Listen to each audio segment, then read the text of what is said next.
High all, welcome to Srini Aishu vlog. இன்றைக்கி நம்ம என்ன பார்க்க போகிறோம்னா, சிம்பிளாக ஒரு சட்னி, கார சட்னி எப்படி பண்ணலான்னு சொல்லிட்டு, healthy benefits with healthy items வச்சு எப்படி பண்ணலான்ட்டு. இதை வறுக்க தேவையில்லை, நீங்கள் அப்படியே அரைச்சி தாளிச்சு கொட்டினியா ரெடி ஆகிடும். வாங்க பார்க்கலாம். சட்னிக்கு தேவையான பொருட்கள்: 2 ஸ்பூன் தேங்காய், 2 ஸ்பூன் வேர்க்கடலை, கொத்தமல்லி, ஒரு 4 பச்சை மிளகாய், கருவேப்பிலை ஒரு 2 சின்ன அளவு வச்சுக்கோங்க. அதே மாதிரி பட்டாணி இல்லை பொட்டுக்கடலை எது வேணாலும் நீங்கள் எடுத்துக்கலாம். ஸோ இதை எல்லாத்தையுமே நம்ம இப்போது மிக்சியில் போட்டுட்டு அரைக்க போகிறோம். இப்போ இதை ஜாரில் போட்டோம். நம்ம இப்போ இதை அரைச்சி ஏற்றின்னு வர போகிறோம். அரைச்சி ஏற்றின்னு வந்தாச்சு. இப்போ இது மேலே நம்ம ஒரு தாளிப்பு போடுவோம். சூப்பரான ஒரு தாளிப்பு போட்டால் இன்னும் கமகமான்னு இருக்கும். இப்போ ஒரு சின்ன சட்டியில் 2 ஸ்பூன் எண்ணெய் போட்டுட்டு கடுகு போட்டுருங்க.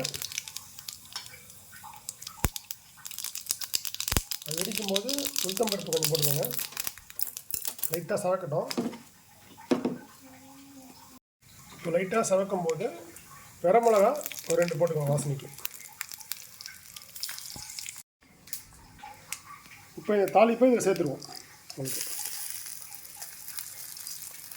கமகமான இப்போது சட்னி ரெடி ஆகிடும். உங்களுக்கு இதை நீங்கள் இட்லி, தோசை இதோட வச்சு சாப்பிட்லாம். ரொம்ப நல்லாயிருக்கும்.